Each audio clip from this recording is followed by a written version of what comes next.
एक बुढ़िया के घर में पानी के 2 मटके थे, जिन्हें वो रोजाना लकड़ी पर बांधकर अपने कंधों पर रखती और नहर से पानी भरकर लाती। इन 2 मटकों में से एक तो ठीक था, मगर दूसरा कुछ टूटा हुआ था। हर बार ऐसा होता, जब बुढ़िया पानी लेकर घर पहुंचती तो टूटे हुए मटके का आधा पानी रास्ते में ही बह चुका होता, जबकि दूसरा मटका पूरा भरा हुआ घर पहुंचता।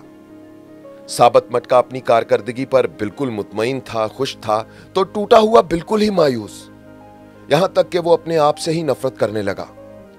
वो अपने फराइज को उस अंदाज से पूरा नहीं कर पा रहा था जिसकी उससे तवक्को की जा रही थी।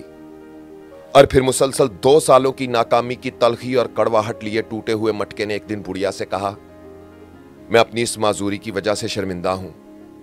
जो पानी तुम इतनी मुशक्कत से भरकर इतनी दूर से लाती हो, उसमें से काफी सारा पानी सिर्फ मेरे टूटा हुआ होने की वजह से घर पहुंचते पहुंचते रास्ते में ही गिर जाता है।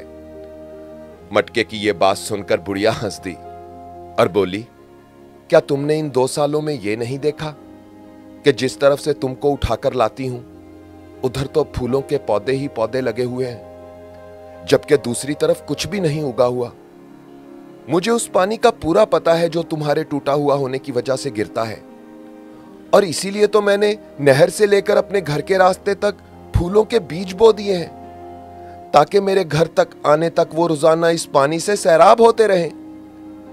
इन 2 सालों में मैंने कई बार उन फूलों से खूबसूरत गुलदस्ते बनाकर अपने घर को सजाया और महकाया है। अगर तुम मेरे पास ना होते तो मैं इस बहार को कभी देख ना पाती जो तुम्हारे दम से मुझे नजर आती है। आवाज और तस्वीर की दुनिया के दोस्तों, इस मुख्तसर सी कहानी से हमें एक जिंदगी का बहुत बड़ा सबक सीखने को मिलता है। कोई भी शख्स मुकम्मल नहीं होता, हर एक में कोई ना कोई खामी जरूर होती है, मगर हमारी यही खामियां और माजूरियां और ऐसा टूटा हुआ होना एक दूसरे से अजीब और पुरतासीर ताल्लुकात बनाता है।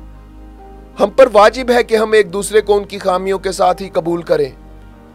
हमें एक दूसरे की उन खूबियों को भी उजागर करना है जिनको हम अपनी खामियों और माजूरियों की खजालत के बोझ तले दबकर दिखा नहीं पाते। हम सब में कोई ना कोई ऐब है, फिर क्यों ना हम अपने इन ऐबों के साथ एक दूसरे की खामियों और खूबियों को मिलाकर अपनी अपनी जिंदगी से भरपूर लुत्फ उठाएं।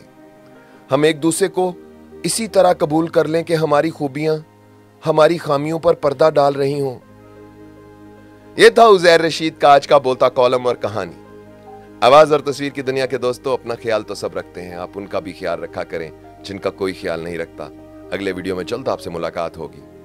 अल्लाह हो आप सबका हामी नासिर। अल्लाह हाफिज।